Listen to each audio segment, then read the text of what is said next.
Market to Market is everywhere you are. Subscribe to Market on YouTube, find us on the PBS video app to stream on demand, and add our 3 podcasts on your favorite podcasting app. Welcome into the Friday, April 15, 2022 Market Plus. Joining us again, Angie Setzer. And Angie, good to have you again. In this remote world, it makes it real easy for you to sit there and answer all these questions and because all your Twitter mentions, I mean, I don't know how you do it. I don't know either.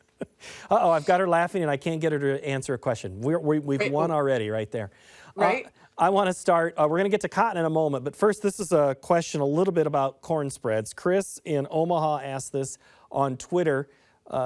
He asked, why have corn spreads declined so much since March 1? Oh, goodness. Yeah. I mean, I think you had a whole lot of uncertainty, and I think you had a whole lot of additional speculative buying interest that came into the corn market there when we had the whole entire invasion take place on, February 24th. So the 24th, we were limit up, then limit down, and then we came back in, that last couple of days of February and the first part of March there, and just everything got way out of whack. And so I've always kind of said that cash always wins, and you can see it especially in like the wheat market, with how spreads kind of really got out of whack there and have come back in, since. And so the market, with a 50-cent May to July inversion, was forcing supplies into the pipeline far earlier than the pipeline was going to be able to handle them. So you saw basis absolutely collapse as a result. And then in addition to that, you saw folks kind of start to recognize that, hey, wait a minute, maybe the risk premium should be more in new crop than old. And so you'll see a whole host of things, really kind of culminate into the May, July going from a 4-cent inverse to a 50-cent inverse, and back to yesterday, it traded down to a 2.5 cent. And I think today it closed around 7.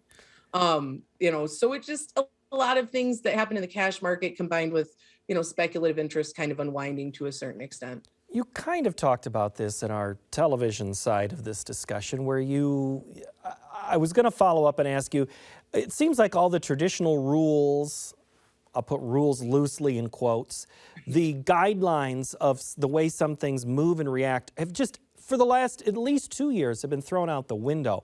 Does that? Yeah. I assume that makes your job harder, but it also makes it ridiculously hard for someone who's not following it every moment. What are you telling someone that says, Angie, what on earth do I do? What is going on? Yeah, and what do I do? I mean, the biggest thing that I've been pushing, and I will continue to push, is that you take what you have unsold and break it into small, manageable increments, and then you take advantage of the market as it gives you more opportunity to sell at higher prices, with the hope that when all is said and done and the dust settles, you find yourself in the top half, top third, top quarter of the market, and move on. I mean, it really helps to remove the emotion, and target orders help to provide you the ability to just step away for a little bit. And so, the majority of farmers, when it comes to new crop production, I think are kicking themselves in a lot of ways because they started aggressively between $5.50, $6. Because the last thing they wanted to do was watch that go away. You know what I mean? And so there was a lot of concern between November and January, especially of this year and into February, that,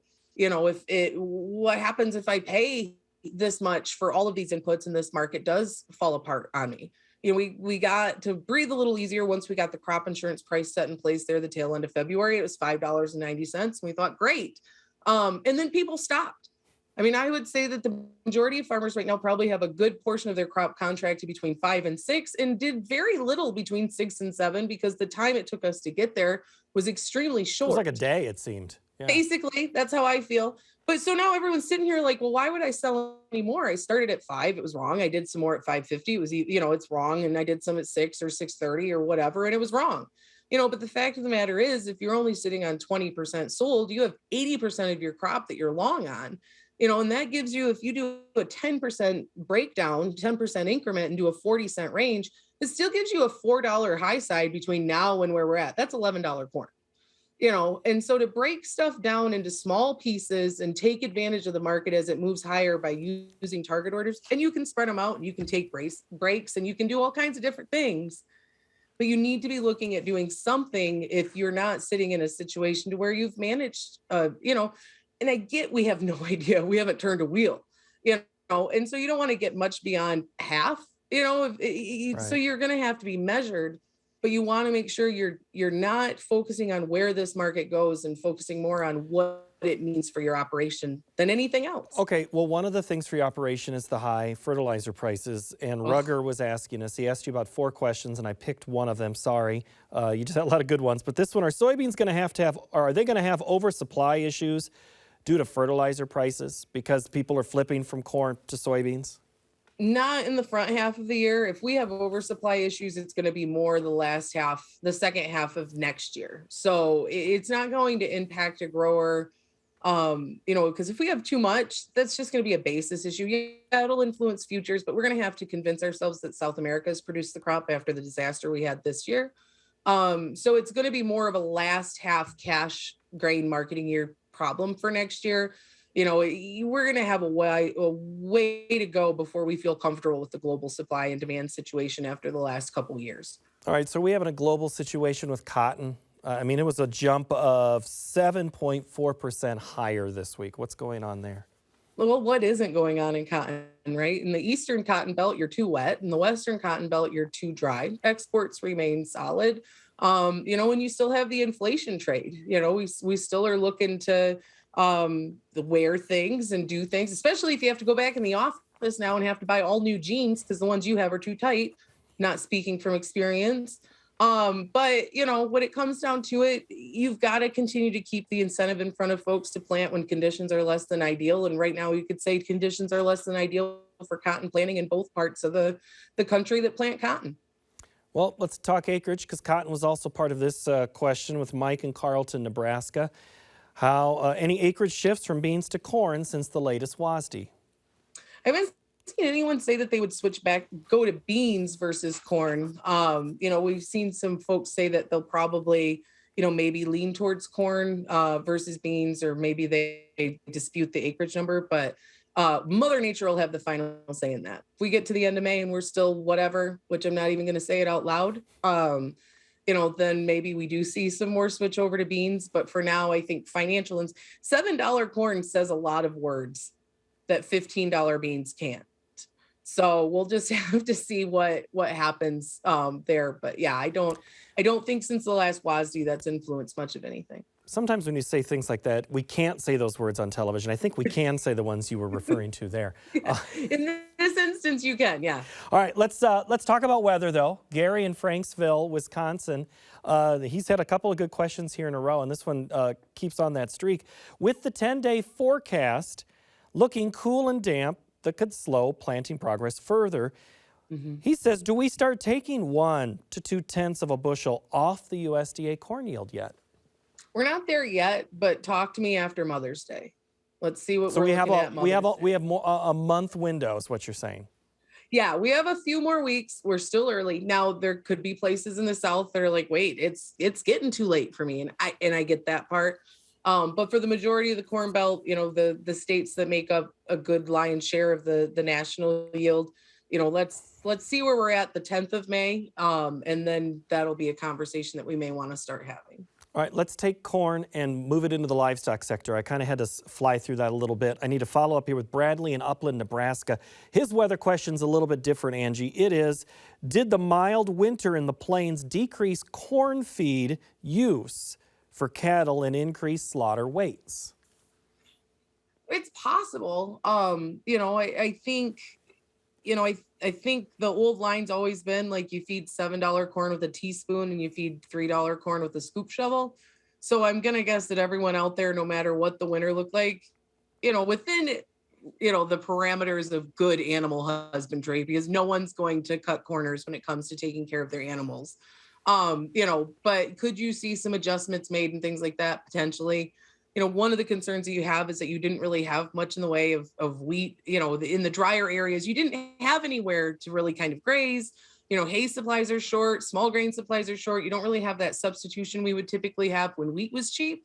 So that's about the only thing that really kind of keeps me hesitant as to whether or not you saw corn feeding decrease. We did see that issue with lysine, that the inability to get a hold of lysine that pressured distillers' prices. So could you see a little bit more in the way of some feeders leaning in that direction? Perhaps they got lucky and booked some decent values there. That's possible. But yeah, overall, Everyone's going to do everything they can to minimize or try to protect themselves from these continuing to grow feed costs. But there really aren't many ways to get cute with what you're going to feed. I mean, everything's expensive.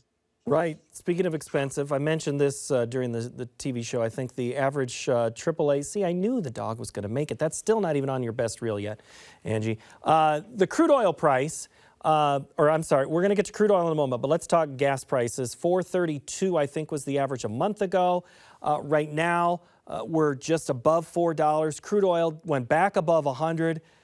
Everything being even, what does this run back up in crude oil mean for everything else?